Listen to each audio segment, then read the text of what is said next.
দিন করা হলো, 7 দিন নাই, কিন্তু আমরা 30 দিনে ডিউটি করি। আবার যে এমন নীতিমালা করা হয়েছে যে নীতিমালা আমাদের চাকরির অস্তিত্ব নাই।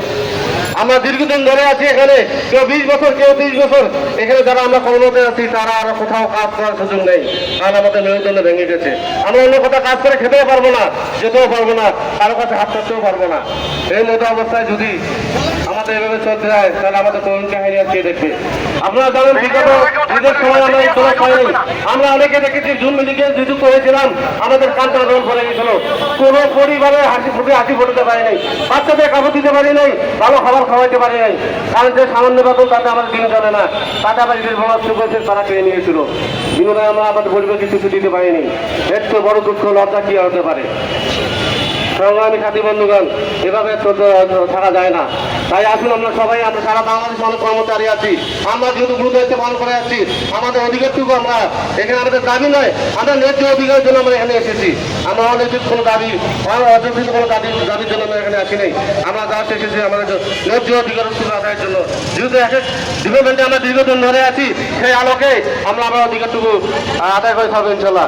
নবগঠিত সরকারের মাননীয় প্রধানমন্ত্রী তারেক জিয়া, উনি নির্বাচনের পর মোটামুটি 2টি ইস্তেহার পূর্ণ করেছেন। আশা করি ওনার নজরের বিষয়টা এলে আমাদের বিষয়টি তিনি দেখবেন। আমাদের আর কোনো দাবি নাই, আমাদের একটাই দাবি, সেটা হলো চাকরির জাতীয়করণ। জাতীয়করণ ছাড়া আমরা এখান থেকে যাবো না ইনশাআল্লাহ। আমরা মাননীয় প্রধানমন্ত্রীর নিকট অদূরে আবেদন জানাচ্ছি যে আমাদের বিষয়টা বিবেচনা করে দেখে, বিশেষ বিবেচনা করে আমাদের জাতীয়করণের বিষয়টি একটু দেখবেন। ধন্যবাদ সবাই, আসসালামু আলাইকুম।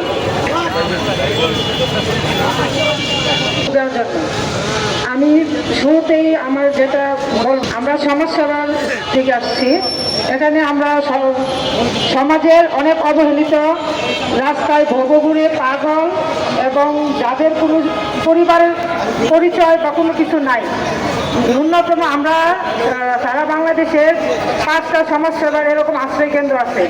এখানে তাদের সারাদিন 2000 মানুষের মতো লোক আছে সারা 5টা কেন্দ্রের মধ্যে।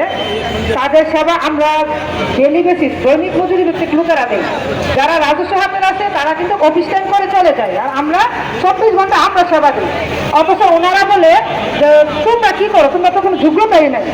যোগ্যতা যদি না থাকে, আমরা রান্না বান্না থেকে ধরে, গেট পাহারা থেকে ধরে এবং অফিসিয়াল কাজ সহ করে সবকিছুই আমরা আমাদের লোকেরাই করে, আর ওনারা কিন্তু অফিস টাইম করে চলে যাচ্ছে, আর আমরা দেখাশোনা করতেছি। সবচেয়ে মানে যে কথাটা বলবো যে অন্তর্বর্তী সরকার আমাদেরকে সাময়িক শ্রমিক বানিয়ে দিয়ে গেল। আমরা আগে কিন্তু সাময়িক শ্রমিক ছিলাম না, আমরা পত্রিকা সার্কুলারের মাধ্যমে দক্ষ শ্রমিক, অদক্ষ শ্রমিক হিসেবে আমরা নিয়োগ হয়েছিলাম। উনি এসে দক্ষ অদক্ষ ঝাড়ুদার যে বেতন পাচ্ছি, আমি একজন প্রশিক্ষক হয়ে সে বেতন পাচ্ছি।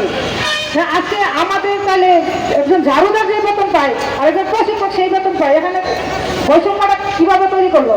আর আগে দেখেন আমরা একটা বোনাস পেতাম, এখন আমাদের সেই বোনাসটাও নেই। আজকে যারা রাজস্ব হাতে চাকরি করে তারা বৈশাখী ভাতা পায়, আর আমরা আমাদের ঈদরা যে ঈদ যেটা আছে সেটাই আমরা বলতে পারি না। আমাদের বাচ্চারা বলে, বাচ্চাদের মুখে আমরা হাসি ফোটাতে পারি না। মাতৃত্বকালীন ছুটি নেই, আমরা মেয়ে মানুষ, আমাদের মাতৃত্বকালীন, আমার 2টা ছেলেকে আমি শূন্যতে খাতনা করাইলাম, একদিনে ছুটি দিল না। আমার বাচ্চারা প্রশ্ন করে, মা তুমি আমাদের একদিন সময় দিবে না?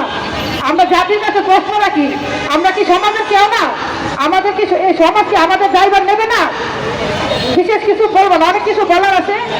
সরকার